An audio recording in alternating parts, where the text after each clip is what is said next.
Hola, en este vídeo quiero darle una vuelta al tema de la esfera íntima, del control y el autocontrol y de cómo vivir demasiado cerca puede hacer que de hecho nos alejemos. Hoy en día, en este modelo en el que millones de personas viven o vivimos a unos centímetros las unas de las otras, amontonadas en grandes torres, en grandes bloques de viviendas, reunirse con amigos, hablar en alto, cantar, tener sexo de forma desinhibida, escuchar música, contar chistes, reír a carcajadas, parece que se han convertido en actividades que son como una molestia casi. No sé si tenéis esa misma sensación. Allí donde la gente lo hace igual, nacen el conflicto, las rencillas, los problemas con los vecinos, etc. Y creo que se acaban asociando esos elementos más abiertos, los elementos más abiertos del ser humano, los más dionisíacos, si se quiere, los más creativos, a algo malo, es como algo negativo. En este modelo de vida urbana, igual, estos millones de personas apiñadas en las ciudades y bloques de pisos, esto se nos suele vender como una especie de solución efectiva para la vida moderna, para conseguir dar una alternativa habitacional a los millones de personas que quieren vivir en esos sitios. Normalmente se nos vende como un avance. Y la construcción de apartamentos se nos vende, pues eso, como una solución a esa especie de presión poblacional que no se sabe muy bien de dónde viene.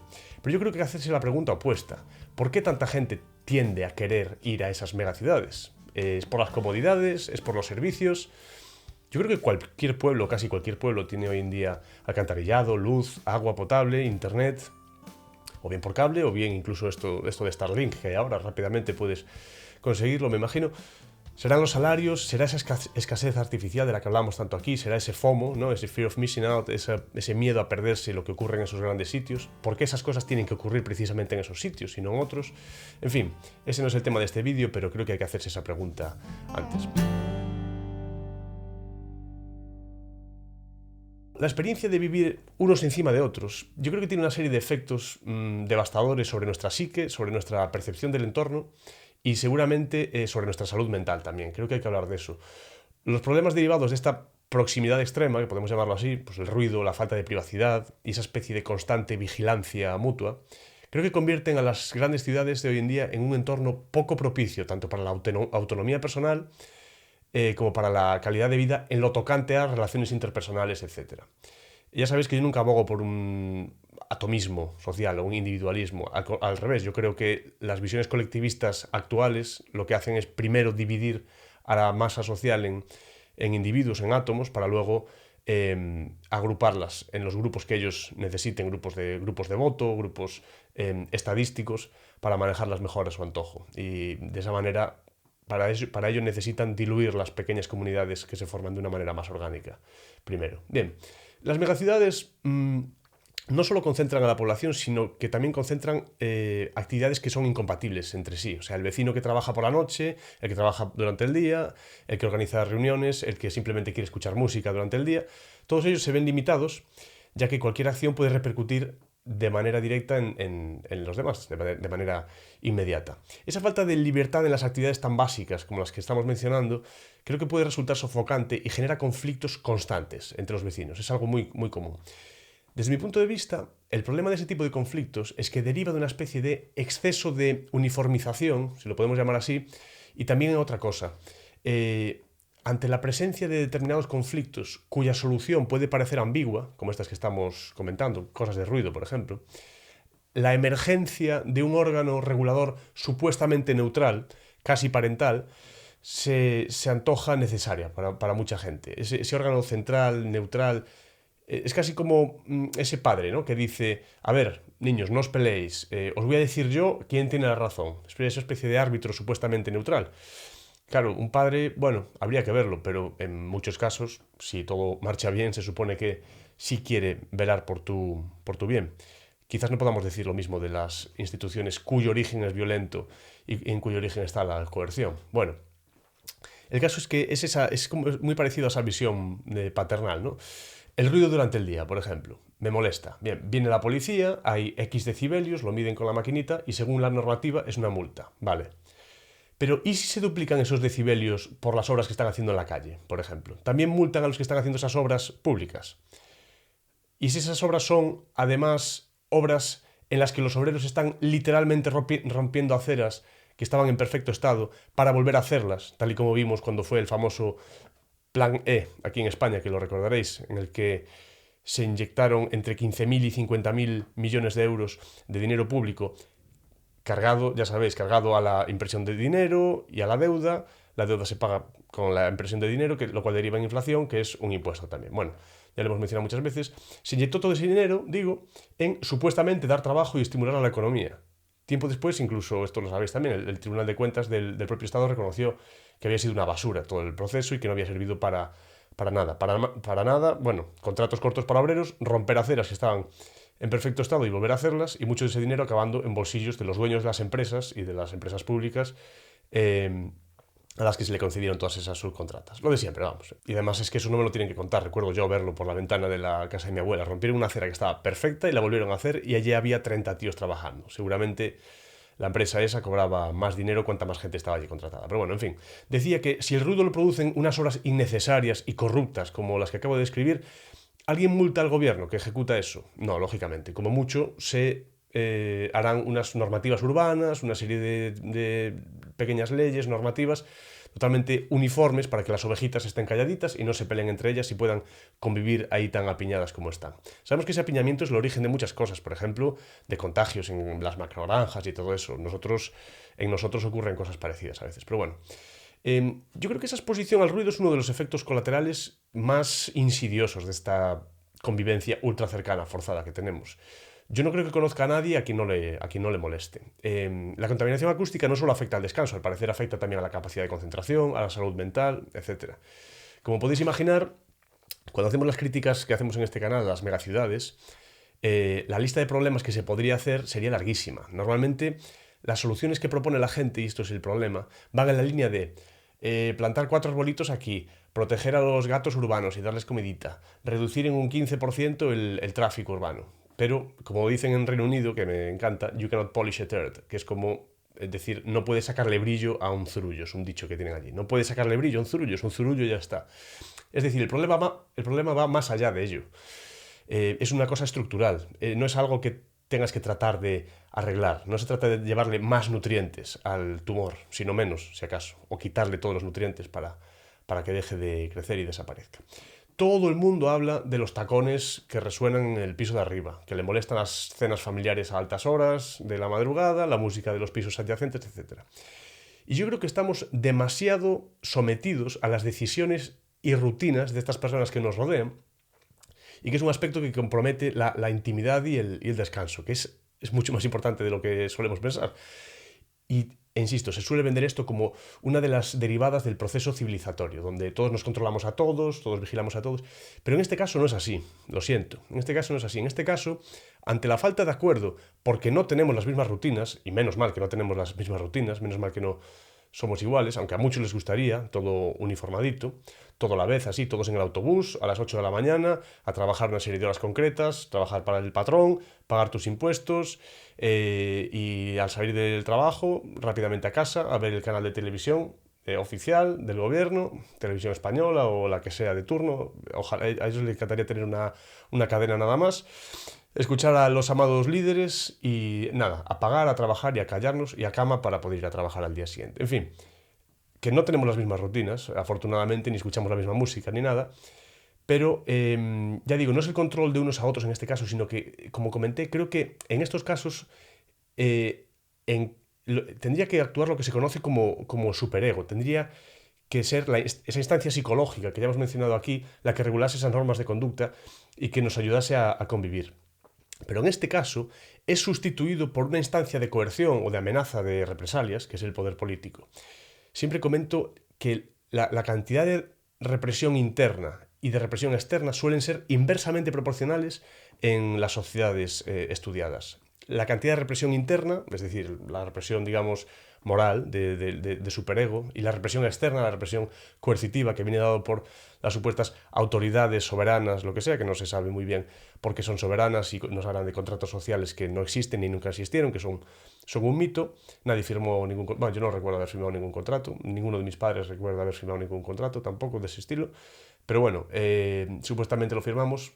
Bien, esa es la represión externa. Pues suelen ser inversamente proporcionales. A mayor represión interna, a mayor, digamos, autocontrol o control, digamos, comunitario, control psicológico, autocontrol, menos represión externa hay, o menos represión externa hace falta, como dirían algunas personas que justifican la coerción estatal. Bien, la convivencia en estas condiciones lleva a la imposición de una especie de vida homogénea en la que todos deben respetar los mismos horarios, adoptar los mismos comportamientos, etc. La idea de que alguien pueda tener sus propias normas, escuchar su música, tener una reunión como quiera, disfrutar de una barbacoa con amigos y tal, de repente choca con la realidad de que estos actos molestarían a la gente que está alrededor y a otros vecinos. Y lo que crea una especie de cultura reprimida, no sé si vosotros lo sentís así, en la que se inhiben actividades que yo creo que son imprescindibles para el desarrollo de vidas plenas. Esto de que nos molesten todos los sonidos de los vecinos, que estemos demasiado expuestos a eso y tal, es raro, esto hay que analizarlo también. Una vez más, la respuesta que se da a esto es la de que el gobierno te ponga unas parrillas de piedra, unas barbacoas ahí en el parque, ahí en el extrarradio, para ir el fin de semana a hacer una barbacoa con tus amigos. Pero es que eso es como lo de que vivamos amontonados en edificios de 30 plantas y luego nos tengan que poner un parque cerca para que toquemos un poco de hierba. Zonas verdes, le llaman, para que podamos ir allí a respirar un poco y poner los pies en la hierba. Pero ¿cuál es la diferencia entre que nos den eso, que nos proporcionen eso, y proporcionarle cuerdas y ramas y palos artificiales y rocas artificiales y decorados a los monos de un zoo? ¿Cuál es la diferencia real? Muy poca. Ha desaparecido en estos entornos lo que es la gradualidad de la proximidad física y social. La gradualidad, ya digo. Este fenómeno yo creo que produce una sociedad que está desunida, atomizada, como comentábamos hace un momento, y donde se desalienta la interacción en grupo. Pero ojo, no toda interacción en grupo. Hay unas acciones en grupo que sí se alientan. Aquellas en las que hay mucho ruido, por ejemplo, o que no se puede hablar, o aquellas en las que todo es muy uniforme. Por ejemplo, manifestaciones por X causa, la causa que esté de moda, la que toque, partidos de fútbol, mítines políticos, ya digo, manifestaciones, marchas por la calle y tal. ¿Por qué? Porque ahí la gente no habla realmente, no se comunica, hay un único mensaje, un único lenguaje, se va a ver el fútbol, no se piensa. Hay otro tipo de reuniones más pequeñas, hay otro tipo de convivencia y de creación de pequeñas comunidades que sí que pueden ser un poco más peligrosas para que la gente se empiece a cuestionar quién se lo está llevando crudo y quién está en el poder. Todo lo que tienda todo lo que tienda a la uniformidad, a la falta de conversación, al encefalograma plano, a repetir consignas, etc., entonces sí, porque eso no es tan peligroso. Bien. Yo creo que en un entorno más orgánico sería, o es, cuando se consiga, en los sitios donde se consiga, sería posible modular la cercanía con otras personas, graduando la distancia y el nivel de interacción según la propia voluntad, pero pudiendo preservar una esfera personal o familiar en caso de necesitarlo. Sin embargo, en estas megaciudades, en estas ciudades modernas, el espacio acústico, el espacio visual y físico se queda constreñido en una especie de sistema como de vigilancia y de represión mutua. ¿Os acordáis de los vecinos fiscalizando tus movimientos cuando nos encerraron en el 2020? Decían, ya has paseado bastante hoy, ya has ido al supermercado hoy, ya has paseado al perro 2 veces hoy, nos dijeron que solo una y tal, te voy a denunciar a la policía, has ido a pasear demasiado. Yo esto lo vi en el barrio en el que estaba viviendo en aquel momento. Es como la película esta, La vida de los otros, es la tendencia esa estatista a que la gente acabe vigilándose la una a la otra. Claro, nada le gusta más al pastor que sus vacas se controlen las unas a las otras, porque al final, a quien le rinden cuentas es a él, y quien le saca el pellejo, literalmente, es él, es el pastor. A través de esto lo hemos hablado aquí también, a través de las políticas de expropiación, de los famosos desheredados, de esos enclosure que hemos mencionado aquí, de toda esa historia, de cómo se llegó a esa gente, en fin, sin nada o prácticamente nada, ya lo hemos tratado aquí un poco, ese desplazamiento forzado y esa concentración de recursos en los núcleos urbanos, todo ello ha llevado a que las comunidades se viesen disueltas en muchos casos. Hablamos mucho aquí de la comunidad y de cómo se han visto disueltas por esas tendencias totalmente, digamos, artificiales y diseñadas, ¿no? A veces, claro, me ponen comentarios que sí, que eso existe en los barrios y tal, sigue habiendo esa especie de sensación de comunidad y tal. Y es cierto, pero fijaos en una cosa, fijaos en que en muchos casos esas cosas son cosas que vienen de cuando la gente no vivía de esa forma y que lo conservó. Digamos, hay muchos barrios donde hay personas que, esta es la segunda generación que viven ahí, pero era gente que venía del pueblo. Yo lo he visto en Galicia en muchos casos, en las ciudades ves familias, hay señoras que nacieron en pueblos y que ahora ya están viviendo ahí, ya tienen hijos e hijas, ya tienen nietos, y ahí están viviendo, pero su procedencia era otra, una procedencia donde el valor comunitario, comunal, era mucho más importante y arrastran parte de ese sentimiento de comunidad todavía. Pero esas dinámicas de cercanía, esas dinámicas de codependencia todavía las tienen. Pero no es que las desarrollen sin más. Yo creo que a pesar de vivir de esa forma, las mantienen. Y ahora que van muriendo las personas mayores, yo personalmente, no sé qué opináis, yo solo veo más y más desconexión en general. Pero especialmente en zonas muy urbanas, muy urbanas, en macrociudades. O sea, hoy en día es normal, por ejemplo, que tus vecinos cambien constantemente. O que incluso tú te mudes y estés cambies de casa 12 veces en 12 años o 12 veces en 15 años. Pero incluso si no cambian esos vecinos, incluso aunque sean los mismos, es muy frecuente, yo creo que nos pasa a todos, que ni siquiera los conozcamos ni hablemos con ellos. La gente cuenta que hoy en día, ni siquiera, yo es que no uso ascensor, pero la gente cuenta que es que hoy en día ni siquiera en el ascensor se habla. O sea, se mira al móvil o al suelo. Bien, está la cosa muy dividida, muy atomizada. Es ese individualismo que ya hemos comentado en algunos vídeos, como parece que viene de un diseño, digamos, de arriba abajo, podríamos decirlo así. Las personas están perdiendo la costumbre de construir esos vínculos profundos. A la gente hoy en día le da alergia codepender, otro término bonito que hemos mencionado también, codepender. Se nos quiere muy independientes, pero ¿qué es eso de la independencia? Los seres humanos no estamos... nunca hemos vivido de manera independiente, para nada. Entonces, esta experiencia de convivencia forzada o de roce forzado, ya nos acercamos al final del vídeo, esta es un poco la conclusión. Esta experiencia de convivencia forzada, de roce forzado, que resulta en el fondo en aislamiento, en rechazo del otro porque no puedo elegir, ¿vale? Este roce forzado resulta en un rechazo del otro porque realmente no tengo opción, no puedo elegir. En un entorno en el que tú puedes elegir y puedes modular cuánto quieres estar en soledad, cuánto quieres estar en familia, cuánto quieres estar en comunidad, etc. En un entorno en el que tú puedes modular eso, tiene sentido, ¿no? Tendría que ser un entorno donde tuviésemos nuestro espacio, nuestros espacios. En un entorno donde eso lo podríamos modular, tendríamos seguramente, por nuestra naturaleza, tendencia a buscar relaciones e interacciones, porque es sabido que somos gregarios, tenemos esa tendencia, necesitamos esas interacciones, en definitiva. Pero en el entorno actual, donde yo no puedo elegir, esa convivencia forzada, ese roce, se convierte en un aislamiento, se convierte en un rechazo del otro. De ahí vienen muchos rechazos y roces de la sociedad actual. Como no puedo elegir, opto por el rechazo. Es como el adolescente que, como todavía no puede elegir vivir en otro sitio y tiene que vivir en casa de sus padres, se aísla mucho en su habitación, crea un pequeño fortín allí y pone un pestillo, porque aislarse es su única manera de acceder a la individuación. La ciudad se convierte en una jaula dorada donde todo contacto es superficial y forzado, y donde la proximidad se vive como una carga en vez de como una opción. Recurrimos al rechazo y al aislamiento como la única forma que encontramos de autoconvencernos de que no somos una abeja más en nuestra pequeña celda, produciendo para la reina, para la abeja reina, de que no somos una cabeza de ganado productiva más, amontonada en una especie de explotación ganadera vertical, amontonada en un bloque de viviendas.